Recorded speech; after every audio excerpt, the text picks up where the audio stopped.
bienvenue sur les vrais panafricains, la voix des panafricains pour l'unité et la libération de l'Afrique. Ensemble, faisons avancer notre continent. Si c'est ta première fois de tomber sur cette page, nous t'invitons à t'abonner et à cliquer sur la cloche de notification pour ne rien manquer. Frères et sœurs, Alassane Ouattara, c'est fini. Voici un individu qui a choisi le chemin du chaos.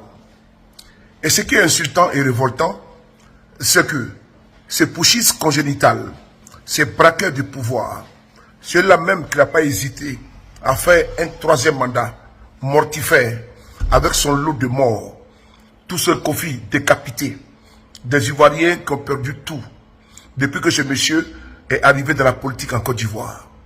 2025, bis repetita, dans sa boulimie et conservation du pouvoir, Alassane n'a pas hésité à faire massacrer le peuple de Côte d'Ivoire.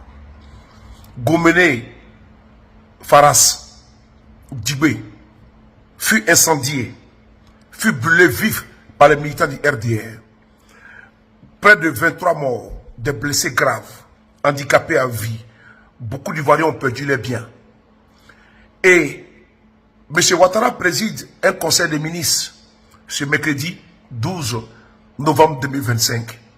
L'injure envers les victimes, des enfants de 11 ans qui ont été arrêtés et mis en prison parce que le régime est devenu aveugle, brutal et barbare.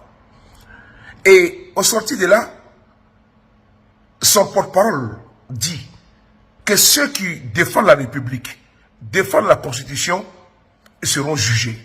On l'écoute et je vous reviens. Merci beaucoup. Et à la loi. Il faut que les gens apprennent à respecter l'État. Cette pratique qui veut que nous violions les textes du pays et qu'après on fait appel à une armada de religieux, de chefs traditionnels pour venir demander pardon alors qu'on a été à la base de la mort de nombreux citoyens, de nombreux blessés et de nombreuses destructions de biens privés et publics.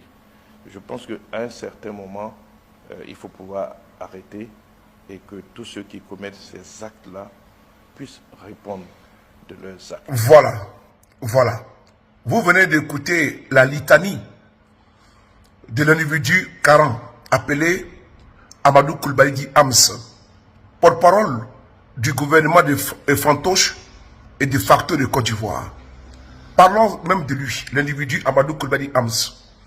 Souvenez-vous, en juillet 2018, un jeune étudiant, Soro Cognon, fut assassiné à Korogo à la demande, oui, à la demande de ce monsieur appelé Amadou Koulibaly Ams.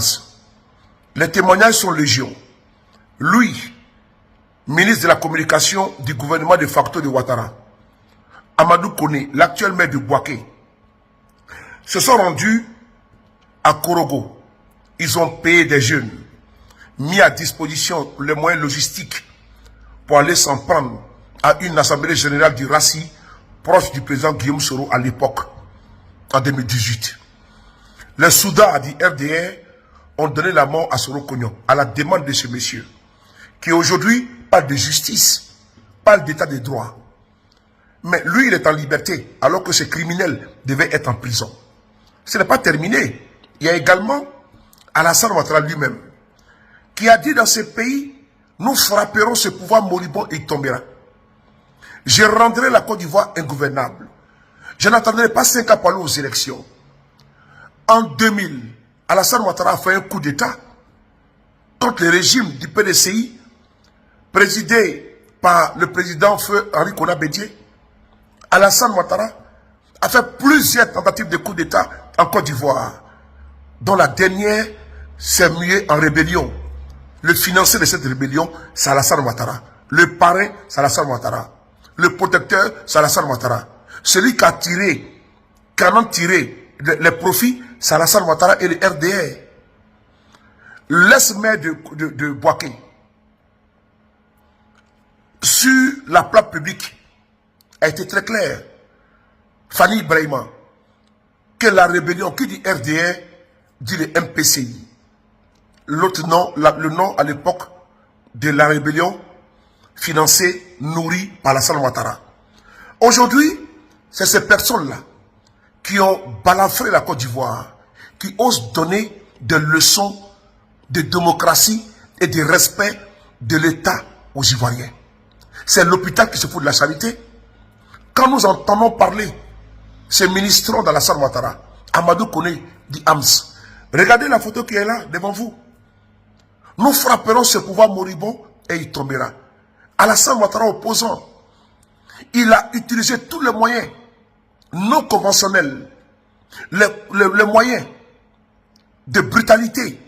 Ses partisans ont fait descendre le drapeau de la Côte d'Ivoire en décembre 2000 à Congo et dans une autre localité pour hisser le drapeau du Burkina Faso en décembre 2000.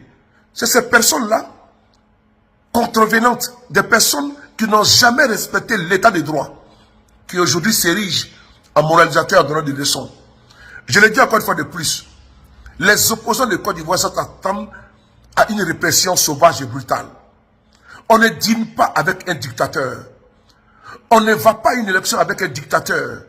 On ne sourit pas avec un dictateur, on le combat. Si vous arrivez à rater Alassane Ouattara, le fait tomber, lui, il ne va pas vous rater. Un dictateur, un prince, dans le livre de Nicolas Machiavel, ne doit pas être aimé ou bien encensé. Le prince doit être craint.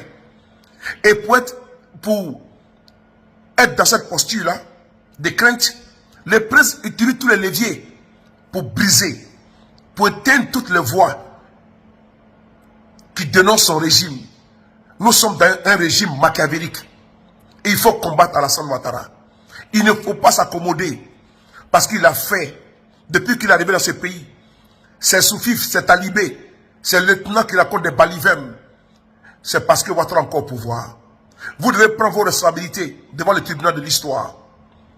Combattre Alassane Ouattara et son régime. La Côte d'Ivoire n'appartient pas à Alassane Ouattara ou au RDR. Il faut prendre vos responsabilités. Sinon, vous allez passer tous à la casserole, à la prison ou bien en exil pour ceux qui sont chanceux. Non au 4e mandat, non à la dictature, à la tyrannie en Côte d'Ivoire. Face à la dictature, la tyrannie, la révolte, elle est des droits. Je vous remercie.